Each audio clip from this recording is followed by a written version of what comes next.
नमस्कार, IBC 24 देख रहे हैं आप। मैं हूं आपके साथ विजय कुमार पंड्या। मध्य प्रदेश की बात में आप सभी का स्वागत है। मध्य प्रदेश में अगले 42 दिन उसके राजनीतिक भविष्य को तय करेंगे, क्योंकि 10 नवंबर को 28 सीटों के परिणाम ये तय करेंगे कि मध्य प्रदेश में किसकी सरकार होगी, सत्ता में कौन काबिज होगा। चुनाव आयोग ने 28 सीटों के लिए उपचुनाव का ऐलान कर दिया है। उम्मीदवार चुनने, रणनीति बनाने, सोशल मीडिया से लेकर हर मुद्दे पर दोनों दलों ने अपनी पूरी ताकत लगा दी है। और ऐसे में सवाल यह है कि इस बार किसकी बनेगी दिवाली और किसका निकलेगा दिवाला। पूरी समीक्षा करेंगे। गेस्ट भी हमारे साथ होंगे, उनसे भी हम बातचीत करेंगे। पहले एक रिपोर्ट आपको दिखा देते हैं।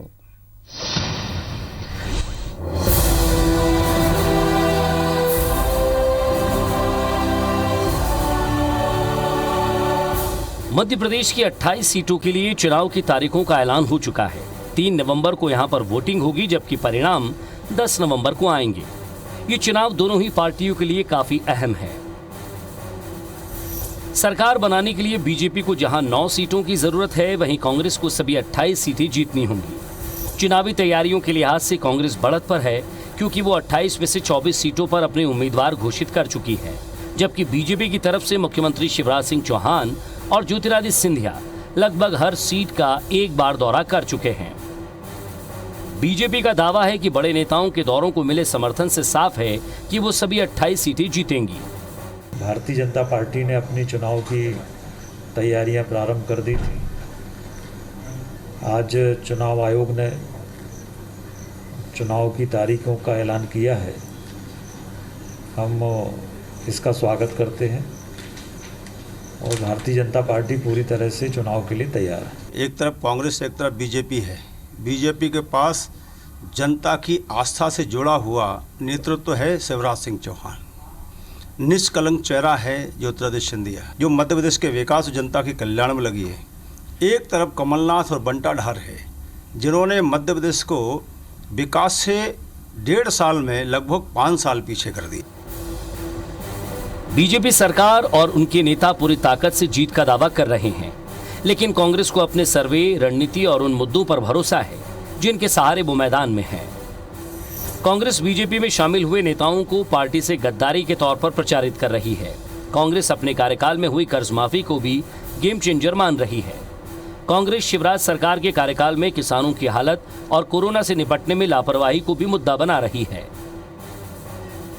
जबकि बीजेपी की अपनी रणनीति है। सिंधिया और शिवराज की जोड़ी हर विधानसभा में जाकर करोड़ों रुपए की योजनाओं का शिलान्यास कर चुकी है।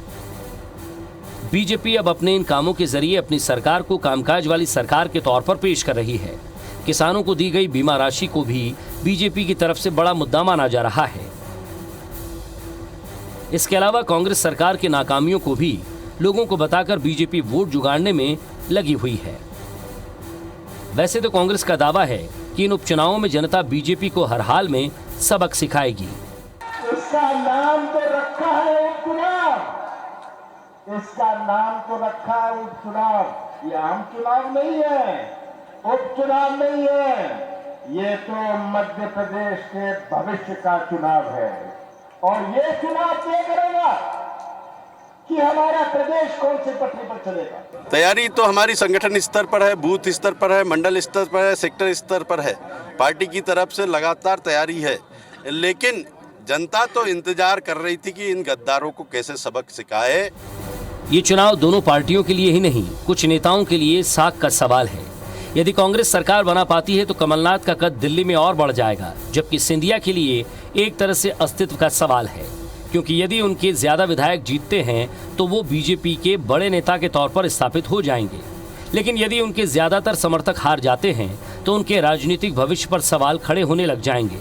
वहीं एक बार फिर शिवराज सिंह चौहान का करिश्मा और बीजेपी के संगठन की परीक्षा भी इन चुनाव में दांव पर है। Bureau report, IBC 24। तो एमपी के शंखनाद में आप समझिए कि इस महाभारत में रणभेरी तो बच चुकी है, लेकिन इस रणभेरी में किसकी जीत होगी, किसकी हार होगी, और कौन अभिमन्यु बन जाएगा और कौन जीतकर अर्जुन बनकर बाहर आएगा। सवाल यही है कि आखिर इस पूरे उपचुनाव में आपको क्या क्या नहीं देखने को मिला। सवाल ये भी कि अब जब एक तरफ कोरोना काल है, जनता एक महामारी से जूझ रही है, ऊपर से एक महाचुनाव आ गया है, उपचुनाव आ गया है। इस उपचुनाव में क्या जनता बाहर निकलेगी, वोट करने जाएगी? हम अपील करते हैं जनता से कि वो निकले और वोट करने जाए, लेकिन जो गाइडलाइन है सरकार की उसका भी आपको पालन करना है। सवाल ये कि क्या इस उपचुनाव के माध्यम से वाकई मध्य प्रदेश का राजनीतिक भविष्य तय होने जा रहा है? क्योंकि दोनों ही पार्टियां ये कह चुकी हैं कि ये चुनाव कोई आम चुनाव नहीं है, ये मध्य प्रदेश के भविष्य का चुनाव है। मध्य प्रदेश का भविष्य यानी कि वहाँ की जनता का भविष्य, और जनता इससे पहले भी वोट दे चुकी है, इससे पहले भी दोनों पार्टियों को जिता चुकी है, और एक बार फिर उसके ऊपर चुनाव का बोझ लाद दिया गया है। चलिए इसी पर बात करते हैं। पीसी शर्मा साहब कांग्रेस विधायक हमारे साथ जुड़ रहे हैं, मंत्री भी रह चुके हैं कमलनाथ सरकार में।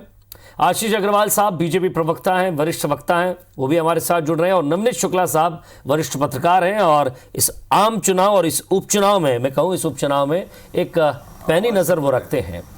तो ज़रा मैं किसी भी पॉलिटिकल एंगल पर पहुँचूँ, सबसे पहले नवनीत शुक्ला साहब आप ही के पास आता हूँ और एक सवाल आपसे सर्वप्रथम यही कि यहाँ खेल अब वादों का, दावों का और साथ ही साथ योजनाओं का अब कुछ नहीं चलेगा, क्योंकि अब सिर्फ एक समीकरण है, एक गणित है। एक तरफ 28 एक तरफ 9 है। कौन जीते, किसकी जीत जरूरी है, किसको नुकसान पहुंचाया जाए। और सवाल ये कि ज्योतिरादित्य सिंधिया जो कि बड़े गेम चेंजर साबित हुए थे बीजेपी के लिए, उनका गेम कितना जमा रहेगा, इस पर भी आपका ध्यान चाहूंगा।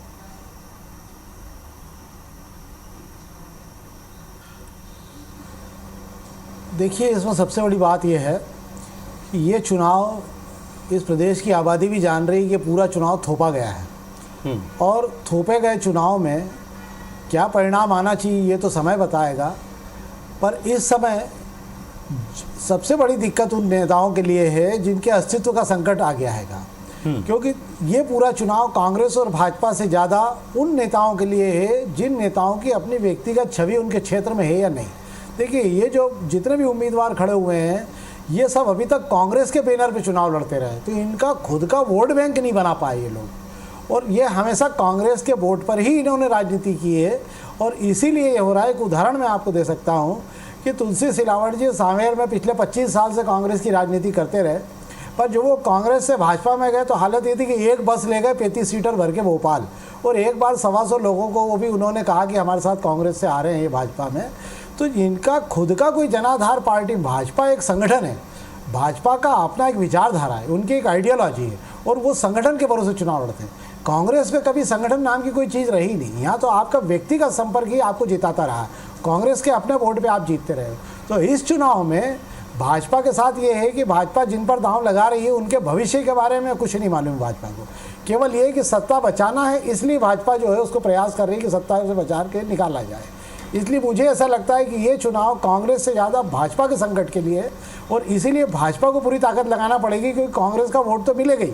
भाजपा का वोट इस समय बहुत नाराज है, जो ये मान के चल रहा है भाजपा का वोट कि उनके विचारधारा के हिसाब से ही काम नहीं हो रहा है। जो मैं देख रहा हूँ उसमें भी मुझे लगता है कि इस बार भाजपा का बहुत बड़ा वोट बैंक नोटा में जाएगा। जी चलिए, ज़रा पीसी शर्मा साहब से भी मैं जानकारी ले लेता हूँ इस संबंध में, क्योंकि बूथ स्तर पर, सेक्टर पर, मंडल पर हर तरह तैयारी हो चुकी है। और आज भी जिस तरह से देखा कि रायसेन में पहुँचे थे, सांची पहुँचे थे पूर्व मुख्यमंत्री कमलनाथ, वहाँ भी उन्होंने सीधे तौर पर कहा। और कांग्रेस अब ये कह भी रही है, आज दिन में भी जिस तरह से तारीखों का ऐलान हुआ और साहब ये कहा गया कि साहब मंगलवार के दिन चुनाव की तारीखों का ऐलान हुआ है और मंगलवार के दिन ही रिजल्ट आएगा, तो ये मंगल कांग्रेस के लिए होगा। ज़रा पीसी शर्मा साहब से पूछता हूँ कि कितनी मंगल कामना उनको लगती है इस उपचुनाव में, उनको और उनकी पार्टी के लिए। देखिए, मंगल कामना तो बिल्कुल है। कमलनाथ जी ने जिस तरह से इन 6 महीने के अंदर तैयारी करवाई है, बूथ लेवल पे, मंडलम सेक्टर लेवल पे, और जो एक सर्वे उन्होंने थ्योरी रखी, सर्वे की 3-3 सर्वे, जो आएगा नंबर 1 उसको टिकट देंगे। रहा मंगल का सवाल, तो ये मैं बता दूं कि मैं कई बार पहले भी कह चुका हूँ कि हम लोगों का जो 2018 का चुनाव है वो मंगलवार को हुआ था जी, उसका जो रिज़ल्ट आया मंगलवार को, कैबिनेट बना मंगलवार को। और ये आज तो फिर वही स्थिति पैदा हुई है कि आज चुनाव डिक्लेयर हुए हैं, आज मंगलवार है, आज जो न्याय का देवता है शनि, वो भी वक्री हुआ है, तो वो अलग प्रहार कर रहा है। फिर 3 तारीख नवंबर को मंगलवार है और 10 तारीख को मंगलवार है। और हनुमान जी के भक्त हैं कमलनाथ जी, जैसे आपने देखा कि हनुमान चालीसा उन्होंने कराई थी घर पे, यहाँ बहुत बड़ा मिंटो हॉल में कार्यक्रम हुआ था। और सबसे ऊंचाई वाले अगर मध्य प्रदेश में कोई हनुमान जी हैं तो वो है छिंदवाड़ा में, तो वो आशीर्वाद तो उनको है ही।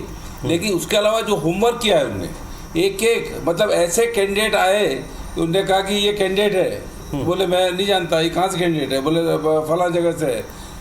ये केवल सर्वे के आधार पे, जिसको नहीं जान रहे थे उनको उन्होंने टिकट दी। और ये मान के चलिए, बड़ी अभी नवनीत जी ने बड़ी अच्छी बात कही। आज ये लोग जो गए हैं, इनके पास कोई जनाधार वहाँ है नहीं।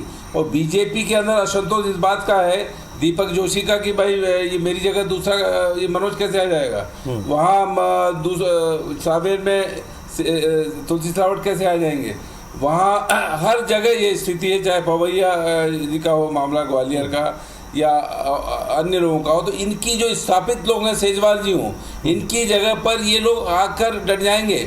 इन्होंने 15 महीने में तो कोई काम किए नहीं। ये मंत्री थे, जो क्षेत्र के लोग जहाँ जा रहे हैं बता रहे हैं कि इनने काम नहीं किए जो मंत्री थे। और दूसरा बीजेपी वालों को भी नहीं किए होंगे, तो इनका साथ कौन देगा ये समझ में नहीं आ रहा है। दूसरा जो है, ये जो कोरोना काल आया, कमलनाथ जी की सरकार 20 तारीख को हटाई गई, 20 मार्च को। ये जो वोटों से चुनी हुई सरकार थी, उसको नोटों से हटा दिया गया। जो शिवराज जी को हटाया था जनता ने 2018 में, उनको फिर से बिठा दिया ये वोटों की सरकार में। तो ये जनता के दिमाग में तो है, हमने 5 साल के लिए इन 25 लोगों को वोट दिए थे, ये बीच में आ गए, ये क्यों आ गए, क्या ऐसी ज़रूरत पड़ी।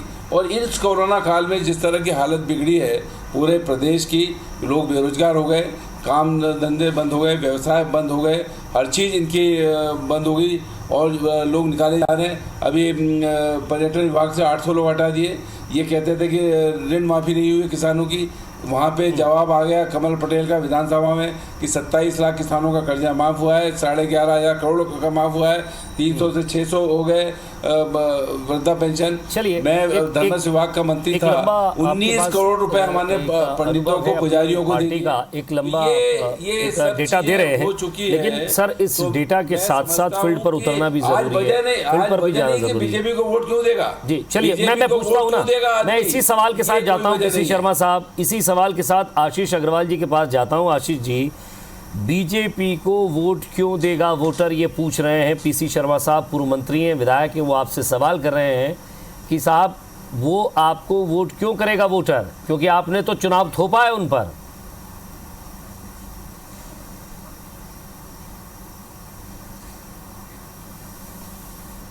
विजय जी, बिल्कुल ठीक बात। मैं भी इस विषय पे आता हूँ, लेकिन मैं आदरणीय पीसी शर्मा जी को कुछ जरा मंगलवार को कुछ याद करते हुए और हनुमान भक्त अपने आप को साबित करते हुए सुन रहा था। तो यह सब सुन के सबसे पहले तो मेरा मन गर्वित, प्रफुल्लित और हर्ष से भर जाता है, क्योंकि 2014 से जो पार्टी सिर्फ और सिर्फ तुष्टीकरण की राजनीति करती थी, भगवान श्री राम को काल्पनिक बताती थी, मंदिर जाने वालों को लड़की छेड़ने वाला बताती थी और हिंदू को आतंकवादी बताती थी, आज उनको उसी भगवान श्री राम के भक्त का भक्त बनना पड़ता है। यानी कि भारतीय जनता पार्टी की राजनीति अपनी सही दिशा में है। मंगल की बात आती है तो मंगल भवन अमंगल हारी मुझे याद आता है। और मध्य प्रदेश का जो अमंगल था 15 माह तक, दिग्विजय सिंह और कमलनाथ की जोड़ी, जिसने हर वर्ग को छला, जिसने किसानों को छला, बेरोजगारों को छला, बेटियों को छला, नौजवानों को छला, हर वर्ग को छला, उसके राजनीतिक जीवन के ताबूत की आखिरी कील इसी मंगलवार को ठुकेगी, ये मैं दावे के साथ कह सकता हूं। विजय जी, ये एक ऐसा मैच है जिसका रिजल्ट पहले से डिक्लेयर्ड है, क्योंकि 28 में से 28 सीट आज तक उपचुनावों में सरकार के विरुद्ध इस लोकतंत्र में कभी नहीं जीती गई, और खासकर तब जब 15 माह की वादा खिलाफी, अत्याचार और भ्रष्टाचार के बोझ के तले कांग्रेसी दबे हों। देखिए, पीसी शर्मा जी का मैं बड़ा सम्मान करता हूं, परंतु सच अपने आप मुंह पर आ जाता है। उन्होंने स्वयं कहा कि हमारे मंत्रियों ने 15 माह तक काम नहीं किया। अरे काम कहां से करते, वो तो अपना घर भरने में लगे हुए थे। और दूसरी बात, जिस तरीके से कमलनाथ जी और दिग्विजय सिंह जी ने रेत नीति, शराब नीति, और उमंग सिंगार ने उनको बताया था कि दिग्विजय सिंह जी ब्लैकमेलर हैं, शराब माफिया हैं, तो उनके नेतृत्व में काम भी कोई कैसे करता? तो आपने पूछा वोट क्यों मांगेगा, वोटर वोट क्यों देगा और हम कैसे वोट मांगेंगे? हम अपनी 5 माह की सरकार के विकास कार्यों को लेकर जनता के बीच जाएंगे। एक सरकार थी कमलनाथ जी की जो कहती थी कि खजाना खाली है, और एक सरकार है जो 23 मार्च के बाद आई, जो लोकनायक शिवराज सिंह जी के नहीं सर, ये बात आपको भी मैं याद दिला दूं कि जब पूर्व वित्त मंत्री थे, पूर्व वित्त मंत्री में आपको जयंत मलैया साहब का भी बयान सुनवा दूंगा अगर आप चाहेंगे तो। उन्होंने भी कहा था कि खजाने में पैसे ही नहीं है। ऐसा नहीं है कि ये कमलनाथ की सरकार ने कहा था कि ये मलैया साहब भी ये कह चुके थे कि पैसा नहीं है। चलिए इस पूरे मुद्दे को आगे बढ़ाऊंगा। पीसी शर्मा साहब, एक छोटे से ब्रेक के लिए रुक रहा हूं। आशीष अग्रवाल जी और साथ ही साथ नवनीत शुक्ला साहब, पीसी शर्मा साहब, आशीष अग्रवाल जी और बीजेपी के प्रवक्ता आशीष अग्रवाल साहब और साथ ही साथ नवनीत शुक्ला साहब हमारे साथ जुड़े। सर समय कम है, 1-1 मिनट आप मैं तीनों को दूंगा, जरा अपनी बात रख दीजिएगा। नवनीत शुक्ला साहब, 1 मिनट में मैं आपसे जानना चाहूंगा, कोशिश भी यही करूंगा कि आप संक्षिप्त में कहें। लगातार दावे और वादे सब हो चुके हैं, अब फील्ड में उतरना है। किसकी कितनी पैठ है और कौन कहां किसे नुकसान पहुंचाता है, ग्वालियर चंबल इलाके के साथ साथ मालवा में भी, और साथ ही साथ अगर हम बुंदेलखंड की बात कर ले तो वहां भी।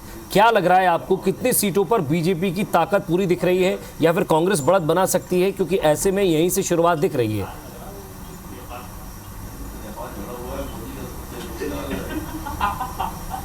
देखिए, मालवा निमाड़ की अगर बात करता हूं, चूंकि मैं इस क्षेत्र में देख रहा हूं, तो मालवा निमाड़ में भाजपा को बहुत ज़्यादा संभावनाएं नहीं है।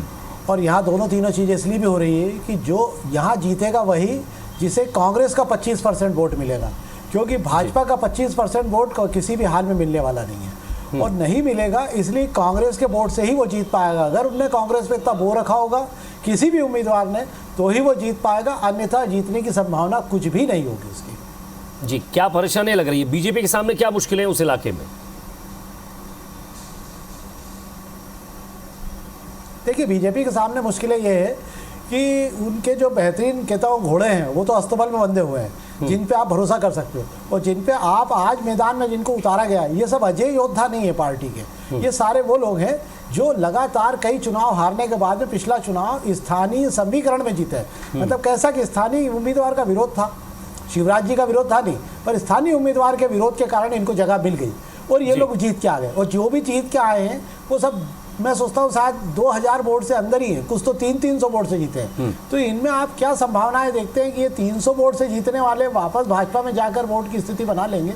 मुझे इसकी संभावना नहीं दिख रही है। संघ का भी अपना सर्वे था, उसने भी चिंता जाहिर की थी। आशीष अग्रवाल साहब, आप जिस इलाके से आते हैं वहाँ क्या स्थिति देख रहे हैं? क्योंकि आप अपनी पार्टी के साथ ही कहेंगे, लेकिन परेशानियां तो आपके साथ भी है।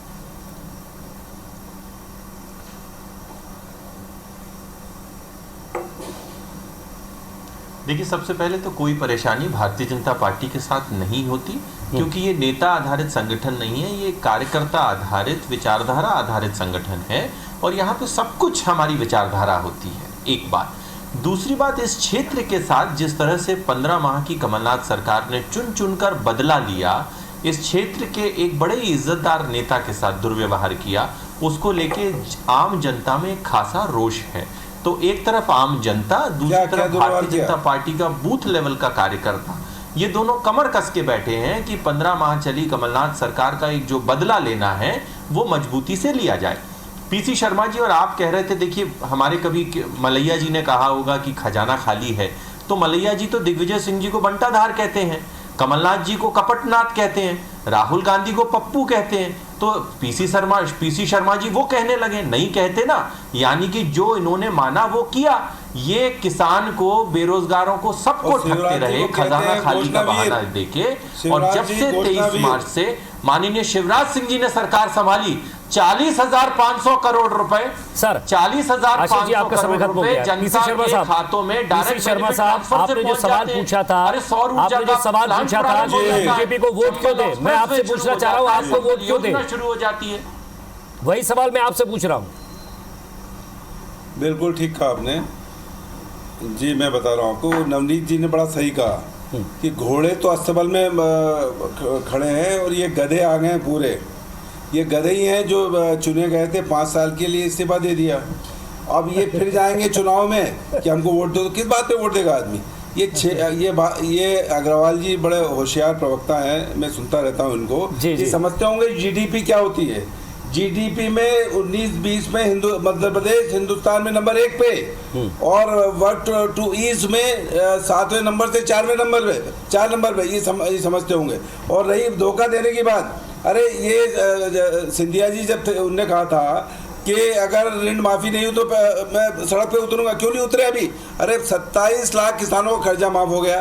दूसरा, विधानसभा में ये सवाल का जवाब आया है अतिथि शिक्षकों का, इस पर भी कहा था उनने, अतिथि शिक्षकों के बारे में कह दिया कि इनके लिए हम कुछ नहीं कर सकते। और इनके जो मंत्री हैं यादव जी, उनने ये कह दिया कि मैं आत्महत्या कर लूँ क्या? ये तो स्थिति हो गई इनकी। और 6 महीने के अंदर आया है तो कोरोना 20 मार्च को जब कमलनाथ जी ने छोड़ दी सरकार, चलिए सर, समय खत्म हो चुका है। मैं माफी चाहता हूँ आप तीनों से, क्योंकि समय को पहला आया कमी है और आप लोगों से रिएक्शन भी लेना था। लेकिन आशीष अग्रवाल साहब, पीसी शर्मा जी और नवनीत जी, आप भी ये बहुत अच्छे से समझते होंगे कि अब जब चुनाव में जाना है तो एक तरफ कोरोना है और दूसरी तरफ एक महाभारत है, एक संघर्ष है और साख का भी सवाल है। क्योंकि एक बार फिर से चुनाव है, जनता फिर से उन तीन ही चेहरों को देख रही है, किस पर भरोसा करे किस पर नहीं करे, इसको लेकर भी वो इंतजार कर रही है कि कब से ये कोरोना खत्म हो, कब वो बाहर निकले या कब वो अपना स्वास्थ्य ठीक करें। इस पशुपेश में, इस संघर्ष में वो भी उलझी हुई है और पार्टियां भी। इंतजार है तारीखों का, जिस दिन वोट होते हैं और साथ ही साथ जिस दिन परिणाम आते हैं। आपके साथ जुड़ते रहेंगे, बातचीत करते रहेंगे। बहुत बहुत शुक्रिया, नमस्कार।